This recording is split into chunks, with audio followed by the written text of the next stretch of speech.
અનાદિકાળથી સુખની લાલસામાં ભૌતિકતાના રંગે રંગાયેલા આપણા આત્માને આ રંગ ઉતારીને આધ્યાત્મિકતાના વૈરાગ્યના રંગે રંગવાનું કામ કરવાનું છે.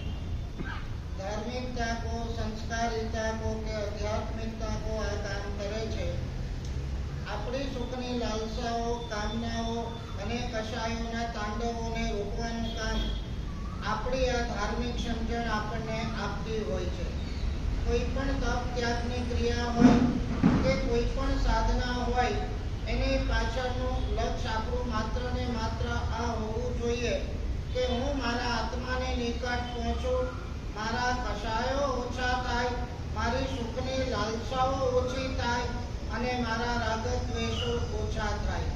સાંભળવામાં તો આપણે ઘણા વર્ષોથી સાંભળીએ છીએ, પણ જ્યારે પ્રેક્ટિકલ સમય આવે છે ત્યારે આપણે થાક ખાઈ જતા હોઈએ છીએ. ઓલા આંધળાના દ્રષ્ટાંત શાસ્ત્રોની અંદર આવે છે, બે અંધ હતા અને ઉપર દેવતાને કોઈક દયા આવી કે એને આપણે કંઈક સમજ મદદ કરીએ, પણ જ્યાં રસ્તામાં રૂપિયા નાખ્યા, સોના મોરો નાખ્યા, અરે આંધળા નતા પણ આંધળાનો ઢોંગ કરતા હતા કે આપણે આંખ મીચીને ચાલીએ તો ખરા. અને ઓલાને પરીક્ષા કરવાનું મન થયું, રસ્તામાં સોના મોરો મૂકી અને તમને ખબર છે જ્યાં સોના મોર મૂકી ત્યાં ઓલાને એમ થયું કે આપણે આંખ મીચીને ચાલીએ તો ખરા. આપણી હાલત કદાચ આવી છે. જ્યાં આપણને દંડો દેખાતો હતો, જ્યાં આત્મ જાગૃતિ કેળવવાની હતી, જ્યાં આત્માનુભૂતિનો અનુભવ આપણે કરવાનો હતો, ત્યાં આપણે ચૂકી ગયા. અનાદિકાળથી આપણે જે કરતા આવ્યા એ છોડવા માટે અને અનાદિકાળથી જે નથી કર્યું એ કરવા માટેનો આ એક ભાવ છે.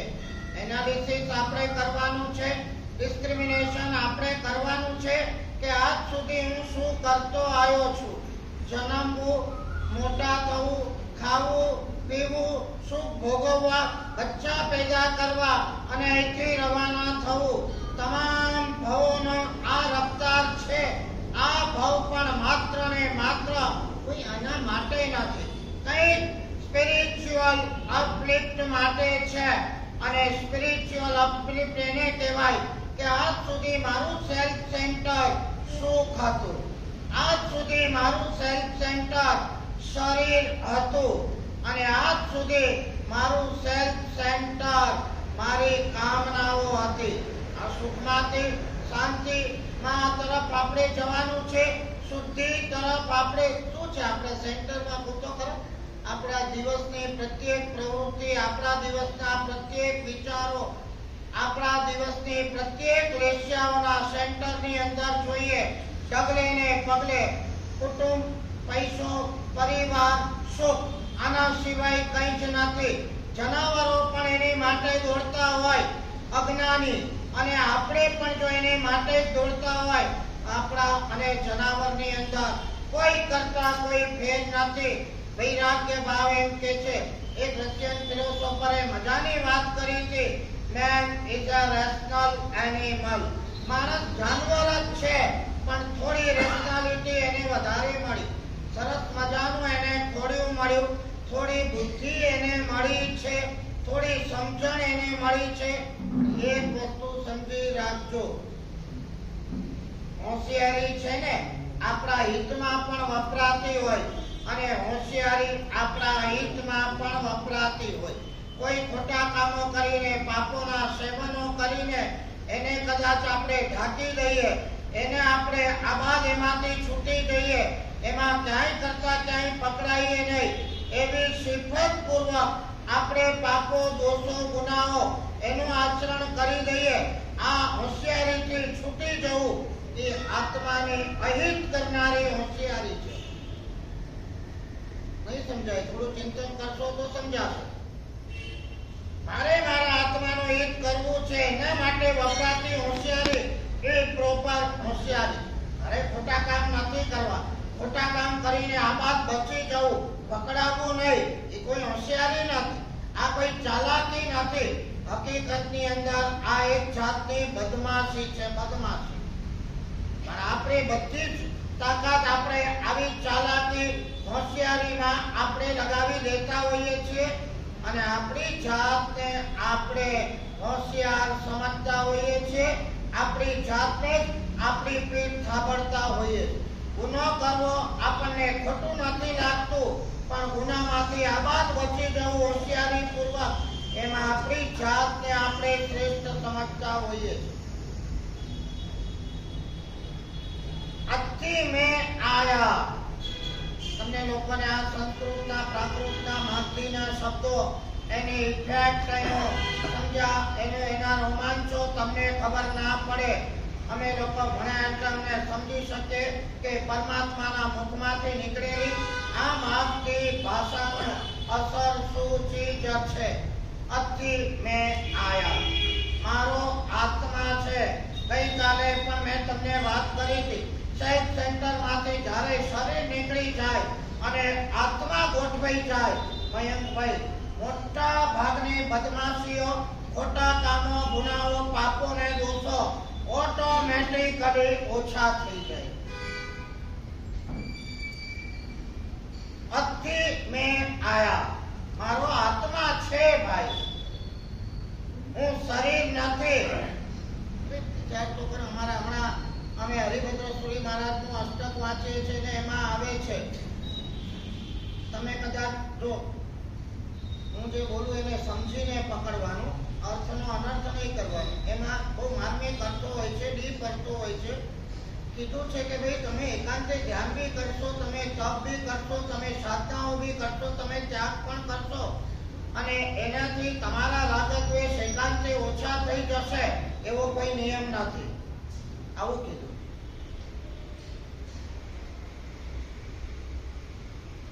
તો રાગ દ્વેષને એકાંતે ઓછા કરવાના હોય તો એનો ઉપાય શું? તો હરિભદ્ર સુરી મહોપાધ્યાય મહારાજે કીધું, રાગ દ્વેષના અપાયનું ચિંતન કરો. ડેફિનેટલી તમે ધ્યાન કરશો તો તમારા રાગ દ્વેષ ઓછા થશે. નોટ ડેફિનેટલી, પણ તમે રાગ દ્વેષના અપાયોનું ચિંતન કરશો. આ માણસ આ રાગમાં અશક્ત થયો અને ક્યાં ને ક્યાં એના દુષ્પરિણામો ભોગવતો થઈ ગયો. ક્ષણિક મહારાજાએ એક તીર છોડ્યું અને નરકનો અતિથિ બની ગયો. મમ્માને જરાક લાલસા કરી પરિગ્રહની સાતમી નરકનો અતિથિ બની ગયો. બ્રહ્મદત્ત ચક્રવર્તી સ્ત્રીની અંદર આસક્ત થવાનો પ્રયત્ન કર્યો, સાતમી નરકનો અતિથિ બની ગયો. કંડરીક મુનિ ખાવામાં જરાક લાલસા કરી અને સાતમી નરકના અતિથિ બની ગયા. બોલો, સદર ચક્રવર્તી જરાક 6 ખંડ મળ્યા પછી પણ હજી આગળ લવણ સમુદ્ર, હજી આગળના ખંડો સાધવા છે, ત્યાં પણ સામ્રાજ્ય જમાવવું છે, આવી ભાવના કરી ત્યાં પણ સાતમી નરકના આવઠા બાંધી દીધા. તમે એક વાત સમજી રાખજો, પાપ બહુ નાના હોય છે, દોષો બહુ નાના હોય છે, સુખની લાલસા, આસક્તિ કે ભોગ બહુ જ નાના હોય છે, ગુનાઓ, દોષો અને અપરાધો બહુ નાના હોય છે, પણ એની સજા ખોફનાક હોય છે. કોઈ આર્ગ્યુમેન્ટ ત્યાં ચાલતા નથી. મેં તો ખાલી એટલું જ કર્યું હતું અને આટલાની સજા આપી યાસ. ઉપદેશ માળામાં ધર્મદાસ ગણી મહારાજા કહે છે, એક નાના પાપની સજા 10 ગણી, 100 ગણી, 1000 ગણી, લાખ ગણી, કરોડ ગણી, અસંખ્ય ગણી અને અનંત ગણી, પણ એક જીવને તમે મારો. જેવા ભાવથી તમે મારો છો એના પ્રમાણે એની સજા નક્કી થાય. અરે 10 વાર મરવું પડે, 100 વાર, 1000 વાર, લાખ વાર, અસંખ્યથી વાર, એક જીવને મારવાની સજા. એક જ સખાઓ ગુનો. સંસાર ચક્રની આ વાસ્તવિકતા હોય, ધાર્મિક દુનિયાની આ હકીકત હોય, કેટલું સાવચેત રહેવું પડે. બોલો, થોડું સુખ છોડવામાં સુખ કે ઘણું દુઃખ ભોગવવામાં હોશિયારી? આટલું સુખ ભોગવવાનું? ગળવે ખાઈ ખાઈ કરીને શું ખાધું? ભેગું કરીને મમ્મણે શું ભેગું કર્યું? એની પાછળ એની લાલસા અને આસક્તિઓ હોય. મહોપાધ્યાયજી તો વિજય મહારાજ કે છે, રાગના જે દુષ્પરિણામો એનું તમે ધ્યાન કરો, મેડિટેશન કરો. મેડિટેશન લખ્યું છે અષ્ટકમાં. આત્માના ધ્યાન કરતા પણ રાગાદિના દુષ્પરિણામોનું ધ્યાન આત્માને રાગાદિથી મુક્ત કરવામાં વધારે કારગર છે એમ કીધું.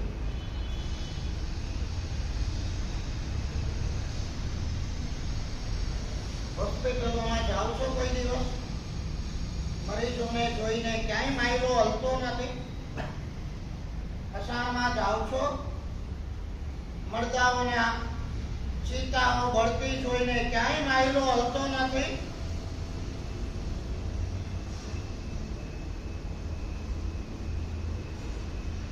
થોડા લાભ ખાતર કેટલા માયા પ્રપંચ કપટો આગી પાછીને ઉથલ પાથલો કરેલી. અને જ્યારે ચિતામાં બળતા જોઈએ ત્યારે એમ થાય, બાપરે બાપ, ઉત્તરાધ્યાન સૂત્ર એમ કે છે,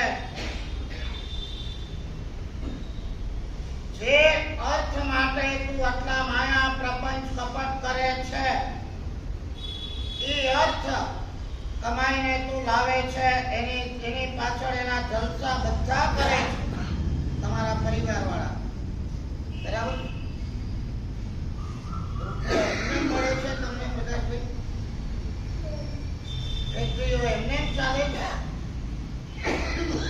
6 ગાયના કુટ્ટા બોલાવવાથી આ ફેક્ટરીઓ ચાલે છે ને રૂપિયા આવે છે. અહીંયા આ જ વાત કરે છે, પૂર્વી જીવા, આવુવી જીવા, તેવુવી જીવા, વાવુવી જીવા, વનસ્પતિ જીવા, તસકાયેવી જીવા, બધા જીવો છે.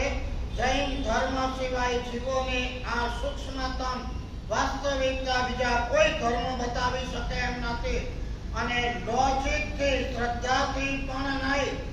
Where there is growing nature, there is life. સમજ્યા કે નહીં? પહાડો પણ નાનામાંથી મોટા થાય છે.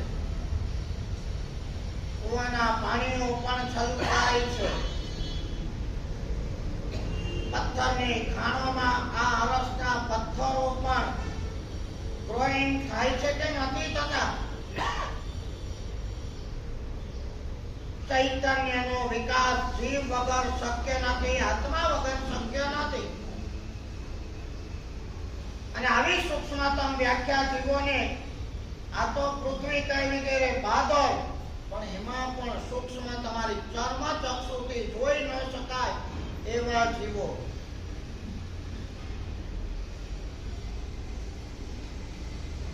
એક બહુ મોટા ઇન્ડસ્ટ્રીયલિસ્ટ મને કહેતા હતા, બહુ ધર્માત્મા, અને કોઈ ધંધો છે, ફેક્ટરીઓ લઈને બેઠા.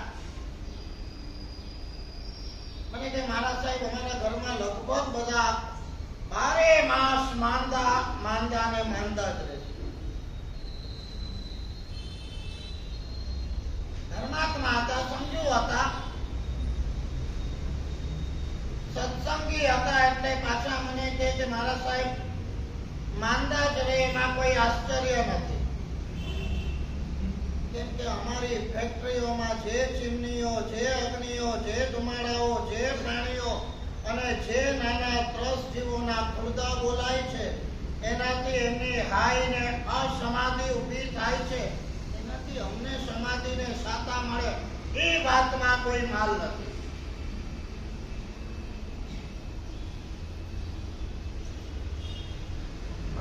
કુદરતનો જે ન્યાય સનાતન આપ્યું એવું મળશે. One thing, એક ભાવ આપણો આ છે, તમે વિચારશો નહીં.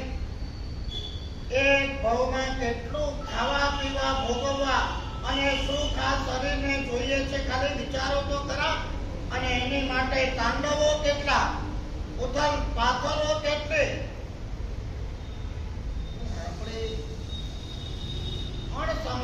ભાષા તો એ છે કે આપણે જાણીએ છીએ કે એની મુવમેન્ટ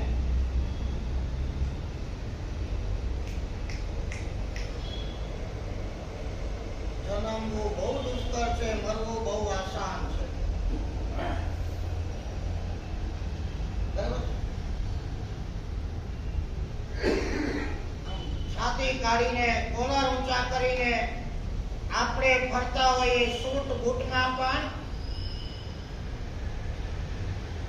આપણી જાતને આપણે ધી ગ્રેટ સમજતા હોઈએ, પણ એક નાનું મચ્છર આપણા મોતનું કારણ બની શકે. નહીં? હું બહુ થિંકર છું, તારું બહુ ચિંતન કરું, અને જેમ ચિંતન કરું છું એમ વધારે દુઃખી થઉં છું. અમારા શાસ્ત્રમાં કીધું છે, જ્ઞાની જેવા દુઃખી બીજા કોઈ નહીં.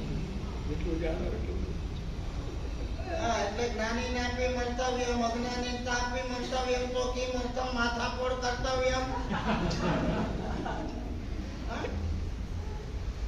જ્ઞાની મરવાનું છે, અજ્ઞાની મરવાનું છે, જાણીને દુઃખી થવું એના કરતા ન જાણવામાં ન અવગુણ.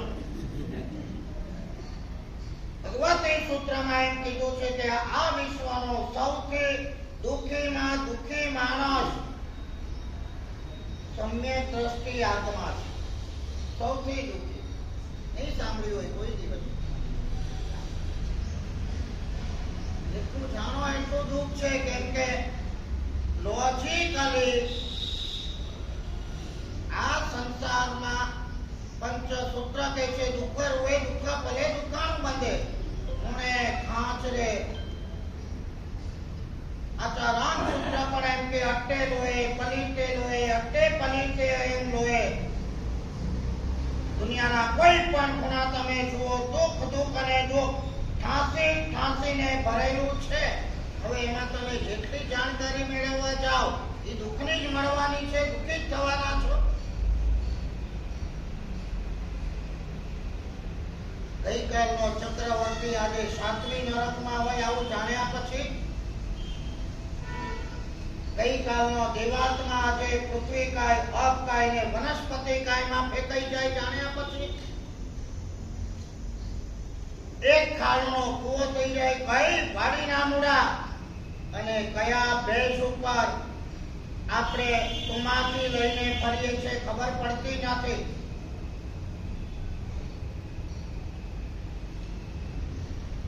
અમારા સાબરમતીમાં આશીષભાઈ તમારા દાદાજી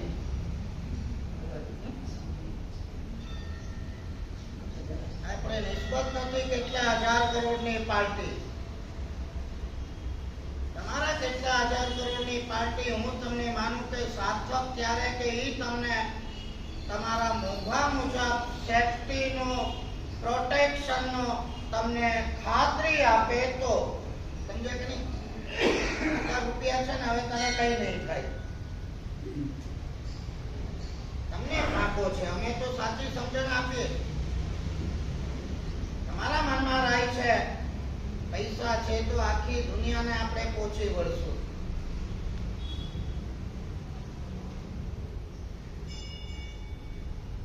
વાસ્તવિકતા તમે સમજો. શું થયું ભાઈ? ધર્માત્મા બી હતા, સમજદાર બી હતા, બધું જ હતું, નાની ઉંમર હતી. કેવી રીતે થયું મોત ખબર છે બેટા? એક મચ્છર. હું બહુ ચિંતન કરું.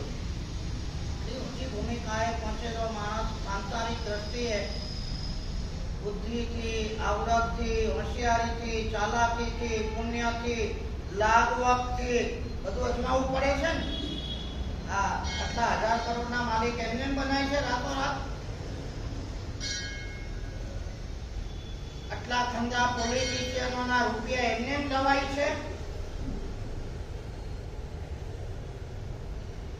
પણ તમે જુઓ, એક મચ્છર કાટે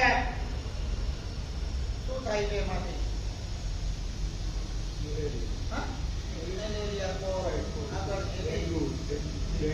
ડેન્ગ્યુ થયો, હોસ્પિટલમાં ભરતી, રાતે વેન્ટિલેટર, સવારે હતા ન હતા. નિમિત્ત તું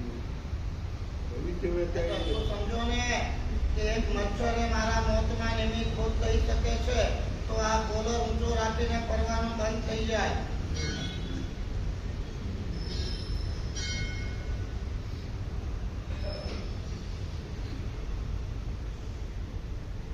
હું રાજા છું. અરે ભાઈ, તું એક મચ્છરને પણ ખબર છે ને, આપણે જેની સાથે દુશ્મનાવટ હશે ને ગમે તેમ, એ દુશ્મનાવટ કોઈ કોમમાં કોઈને કોઈ રીતે કોઈ પણ વ્યક્તિ પૂરી કરે. આપણે અહીંયા બપોરે સૂતા હોઈએ, તમે જોજો આખી રૂમમાં એક જ માટી હશે. આપણે સૂતા હોઈશું એટલે હરીફરીને ક્યાં આવશે? મોઢા ઉપર જ આવશે યાર. તમે લાખ પ્રયત્ન કરો ઉડાવવાનો, જશે એક અડધી સેકન્ડ 10 સેકન્ડ પાછી મોઢા ઉપર, આખી તમારી ઊંઘ બગાડશે, સુવા નહીં દે તમને. આની પાછળનું પણ લોજિક છે ભાઈ. એના આગલા ભોગમાં ક્યાંક તમે એને સુવા નથી હકીકત છે.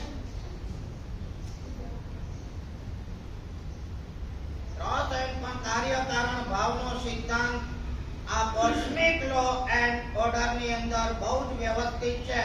ભલે કદાચ અવતાર બદલાઈ ગયો, પણ અંદરના લેનદેનના હિસાબો હજી એવા ને એવા છે. પછી કદાચ માખીના ભાવમાં હોય, મચ્છરના ભાવમાં હોય કે કોઈ પણ ભાવોની અંદર હોય, એમને માં આચરણ સૂત્ર કહે છે સવે જીવાનો હંતવા. ભાઈ બધાને તમારા જીવ જેવા માનો, તમારા આત્મા જેવા માનો, અને જે બીજાના આત્માને પોતાના આત્મા જેવા માને છે એ સાચો સાધક છે, સાચો પશ્યક છે. આવા શબ્દો કહીને બીજાના સાથે કેવું વર્તન કરવું એ બતાવે છે. અસ્થિ में आया नथी में आया.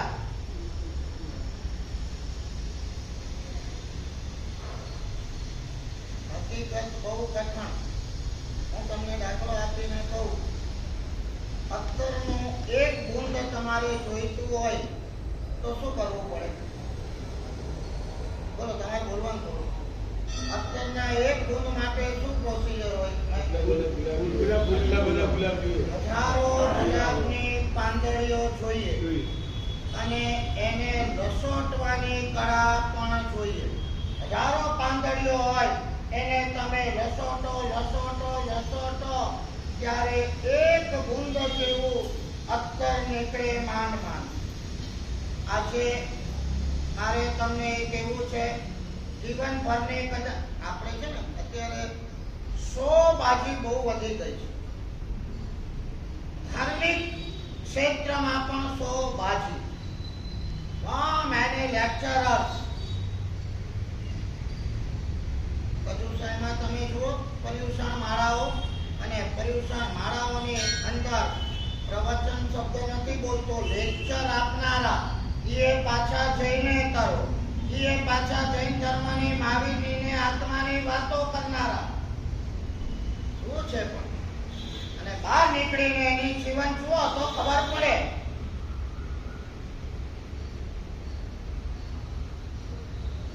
તાત્વિક પદાર્થ તમને આપવું, જો આત્માની નિકટ પહોંચવું હોય, આત્માની અનુભૂતિ કરવી હોય, આત્માનુભૂતિનો એક આનંદ પ્રાપ્ત કરવો હોય, તો સ્ટ્રેટ વે હું તમને કહું કે તમારામાં સમજણ પણ જોઈએ અને આચરણ પણ જોઈએ.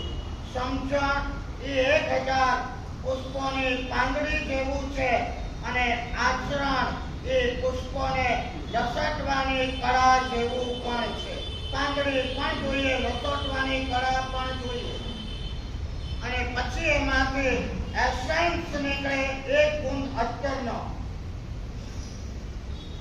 આજે સમજણ નથી હોતી, આચરણ નથી હોતું.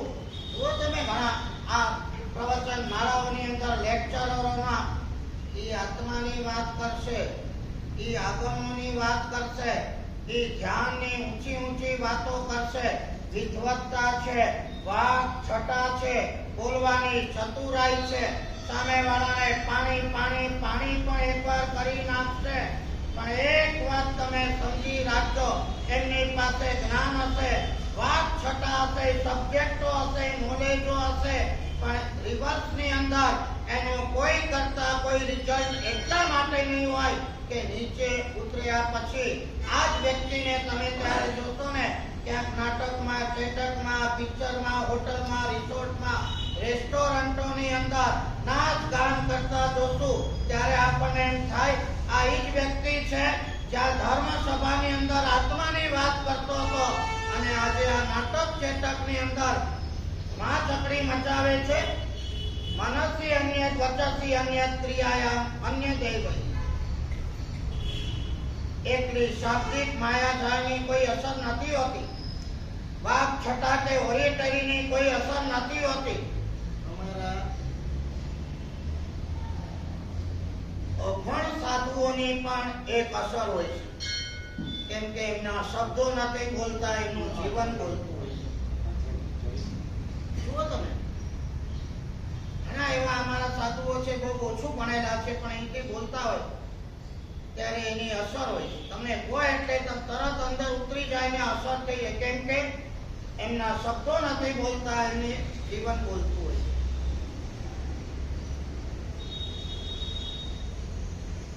આચાર વિહોણા ઓરેટરોની પાછળ તમે ક્યારે પણ પાગલ નહીં બનતા, અને ઓરેટરી કદાચ ઓછી હોય પણ આચાર સંપન્નતા મજબૂત હોય ત્યાં તમે તમારી બાજી લગાવી દેજો. શું કામનું? સમજણ હોય, જ્ઞાન હોય, વિદ્વત્તા હોય, ઓરેટરી હોય, પણ જીવનના ઠેકાણા ન હોય, આચાર સંપન્નતા ન હોય, જે બોલે છે એ અમલમાં ન હોય તો મતલબ શું? કબીરજીની એક વાત આવે છે. કબીરજી પાસે એક બહુ જ મોટો વિદ્વાન આવ્યો અને કબીરજીને એમ કહે છે એક વાત સમજી રાખજો, દુનિયા છે ને કઈ એકલા જ્ઞાન ઉપરથી, શબ્દો ઉપરથી, વિદ્વત્તા ઉપરથી, ઓરેટરી ઉપર કે વાત છટા કે શબ્દના આડંબર ઉપર નથી ચાલતી. તમારી અંદરની પવિત્રતા, શુદ્ધિ અને આચાર સંપન્નતા ઉપર આખું સ્પિરિચ્યુઅલ વર્લ્ડ ચાલે છે. વિદ્વાન માણસ આવીને કબીરને કહે છે, એક બાજુ વિદ્વાન અને એક બાજુ કબીર એટલે સાવ અભણ. પોલાર સાઈડ તમને બતાવી, હું તો વિદ્વાન છું, જ્ઞાની છું, ઓરેટર છું, વાક છટા છે, શબ્દિક આડંબર પણ છે, પણ ઘણા વખતના અનુભવ પછી એને થયું કે મારા શબ્દોની જોઈએ એવી અસર થતી નથી. લોકો આવે છે, થોડું ભેગું થાય છે, સાંભળવું ગમે પણ છે, તાળીઓ પણ પાડે છે, પણ પછી ક્યાં વિખરાઈ જાય છે, જાજમ ખંખેરીને ખબર પડતી નથી. અને આ કબીર એના મોઢામાંથી એક નાનકડો દુહો પણ નીકળે અને આખા વિશ્વમાં અમર થઈ જાય છે. લોકો એની પાછળ પાગલ છે, નથી એની પાછળ પાસે કોઈ જ્ઞાન, નથી એની પાસે કોઈ ઓરેટરી, નથી એની પાસે કોઈ શબ્દજાળ, માયાજાળ, શબ્દની આડંબર. કોઈ સીધો સવાલ પૂછે છે, ભાઈ મારી પાસે વિદ્વત્તા છે, જ્ઞાન છે, છતાં મારી અસર નથી થતી. તમે અભણ છો, જ્ઞાન નથી, અને છતાં તમારા શબ્દ લોકોના જેહનમાં ઉતરી જાય છે. સાંભળે છે ચાવથી, પ્રેમથી, અંદર ઉતરી પણ જાય છે, ઘરે ઉતરી પણ જાય છે, સીધું અમલમાં પણ મૂકી દે છે, સુધરી પણ જાય છે, અનબિલિવેબલ રિઝલ્ટ પણ મળે છે. આ બધું કેમ? ભાઈ અને એ વખતે કબીરજી જવાબ આપે છે, સાંભળ્યો પણ તમે હશે, અરે ભાઈ, લોકોના હૃદયમાં વાત ઉતારવા માટે કોઈ શબ્દની માયાજાળની જરૂર નથી. તું કહેતા કાગજ કી લીકી, મેં કહેતા આંખન કી દેખી. 50, 100 પુસ્તકોના ઢગલાઓ કરી અને એમાંથી ધીરે ધીરે આમાં સારું શું છે, આમાં સારું શું છે, આનો રેફરન્સ ફલાણું ઢીકણું, આ વાર્તા, આ પોઈન્ટ, આ ફલાણું,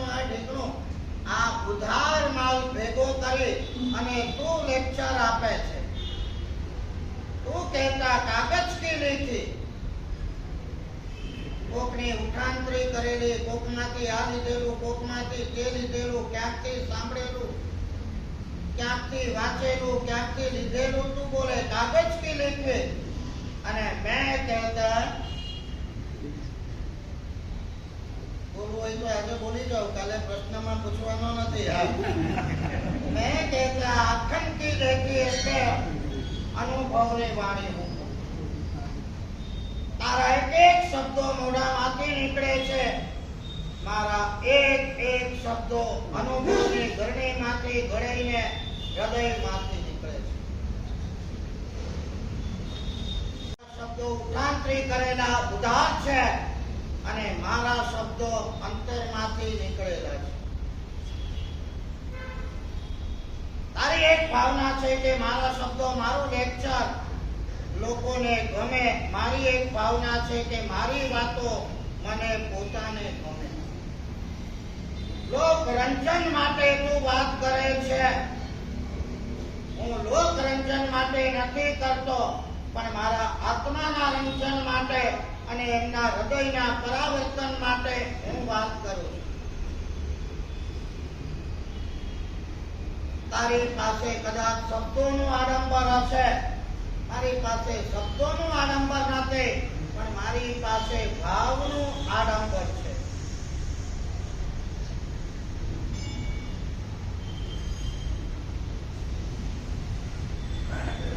સામેવાળી વ્યક્તિના હૃદયના પરિવર્તન કરવા માટે શબ્દોની જરૂર નથી, ભાવની જરૂર।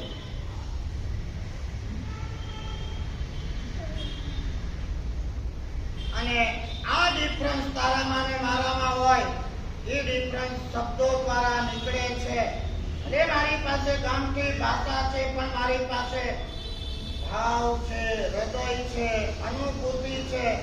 સામે વાળાને કંઈક પમાડી દઉં એવી એક નિર્મળ નિસ્વાર્થ ભાવના છે। એની જ અસર છે કે ઓછા શબ્દમાં પણ ગળે ઉતરી જાય।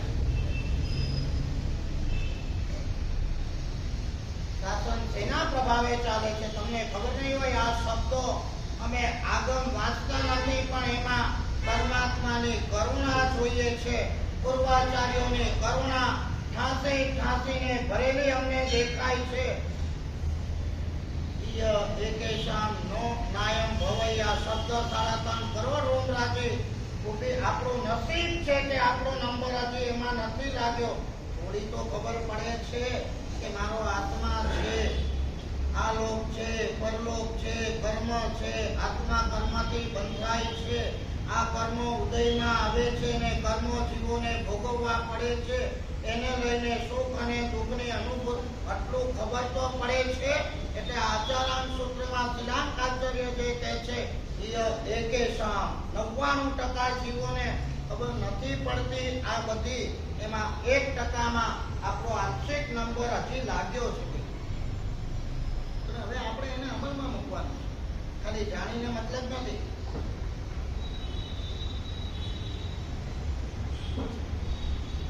તું લોકોને ખુશ કરવા માટે કરે છે, હું લોકોને વિના કરવા માટે કરું છું।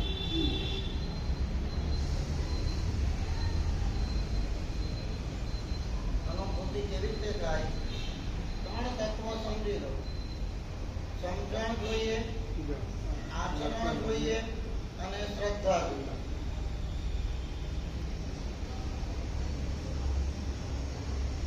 આ સામાયિક હું કરીશ તો મને સમભાવનો લાભ થશે। આ સમજણ એક પણ શબ્દ બોલ્યા વગર, આંખ ઊંચી કર્યા વગર, મનની અંદર એક પણ અશુભ ભાવ લાવ્યા વગર, ગમે તેટલી ઉથલ પાથલો થાય પણ વિચલિત થયા વગર મારે આ સામાયિક કરવી છે, આ આચરણ। અને આ સામાયિકથી નિશ્ચય મને આત્મ સ્વભાવની પ્રાપ્તિ થશે। આ શ્રદ્ધા જોઈએ, શ્રદ્ધા વગર બહુ નકામું, જાણો છો તમે। અને આજે પણ જ્યારે શ્રદ્ધા આવે છે ને, ત્યારે વાસ્તવિકતા સામે માણસ જોતો નથી, શું થશે શું નહીં થાય જોતો નથી। શ્રદ્ધા એને જ કહેવાય છે કે જ્યારે તમે તમારી કેપેસિટી કરતા વધારે, તમારી માન્યતા કરતા વધારે આગળ વધો છો ત્યારે શ્રદ્ધા કામયાબ નીવડે છે. રામલલ્લાની પ્રતિષ્ઠા થઈ ત્યારે વાંચ્યું તો એક ઠેકાણે કે બગદાણાનો એક માણસ રાઘવદાસજી એણે નક્કી કર્યું કે બગદાણાથી અયોધ્યા 1600 કિલોમીટર ચાલતા જવું. ચાલતા નહીં, સાષ્ટાંગ પ્રણામ કરતા કરતા 1600 કિલોમીટર જવું. ઉભા થવાનું, રોડ ઉપર સુવાનું, જ્યાં રામલલ્લા છે એની સામે નજર કરવાની, ધ્યાન કરવાનું, સ્મરણ કરવાનું, નમસ્કાર કરવાના. આ એક સાષ્ટાંગ. Where there is faith, faith can move mountains. મોટા પહાડોને પણ હલાવી નાખવાની તાકાત આ શ્રદ્ધામાં.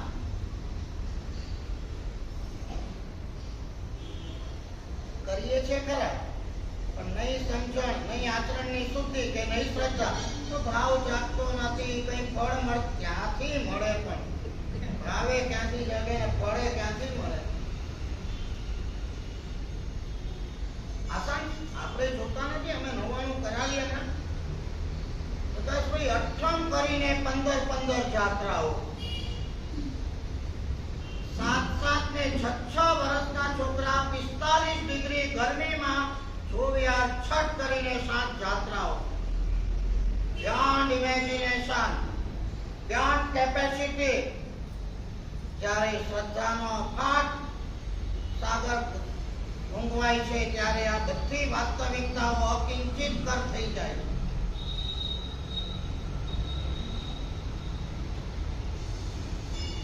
ડગલે ડગલે, પગથિયે પગથિયે ખમાસમણા દેવા. આમ કેટલી દીકરીઓને હું જોતો હોઉં, દીકરા દીકરીઓ નવાનો. આપણને તો એમ થાય આ તળેટીનું પહેલું પગથિયું ચડીએ ને ક્યારે આવે ક્યારે આવે, જલ્દી પહોંચીએ. આ જ એક લેશિયા જલ્દી દાદાને ભેટી એવું નહીં. હું આ એકવાર પહોંચવું છે. બસ તમને નાની નાની ઝીણી ઝીણી વાત કરું. આ છૂટી દાદાને ભેટવું છે એવું થતું હોય તો હજી સારું. બધું સંસારમાં છે. 3 વર્ષે તમારો દીકરો પહેલી વખત યુએસ થી આવતો હોય અને તમે એરપોર્ટ લેવા જતા હોય એ વખતે તમારી લેશિયા કેવી હોય? વિચારો કેવા હોય? જલ્દી ફ્લાઇટ આવે, જલ્દી ઉતરે, જલ્દી આવે. શું હોય? આવું જ પાલિતાણે જાવ તો દાદા માટે હોય ને, આવું જ હોય ને. દીકરાના મિલનની જે તડપ હોય છે એ તડપ દાદાના મિલનની હોય. બેડો પાર થઈ જાય, બસ પહોંચવું છે, બીજી વાત નહીં. અને એની સામે પગથિયે પગથિયે ઊંઝવાનું, ઊભા થવાનું, ખમાસમણા દેવાના. પાછું બીજું આપણા જોનારાને, આપણા જેવાને થઈ જાય કે આપણે ટાર્ગેટ છે કે ભાઈ 1.5 કલાકને, પોણા 2 કલાકને, 2 કલાકમાં પહોંચવું છે. આ બાપડો કે બાપડી થાય આપણને ક્યારે પહોંચશે? પણ એમની શ્રદ્ધા બિયોન્ડ હોય છે, બિયોન્ડ. આપણે આ 3 તત્વોને આત્મસાત કરીએ અને આપણા આત્માની નિકટ પહોંચવાનો એક સચ્ચાઈ ભર્યો પ્રયાસ કરીએ. આપણો છેલ્લો ટાર્ગેટ છે નોટ બોડી, નોટ સમજ્યા પરિવાર, નોટ ફેમિલી, કશું નોટ સુખ, વર્લ્ડી પ્લેઝર, કશું જ નહીં. મારે મારા આત્માના સાચા ભીતરી સુખને પ્રાપ્ત કરવું છે. એના માટેનો આપણો આ થોડો સ્વાધ્યાયનો પ્રયાસ છે. ધન્યવાદ.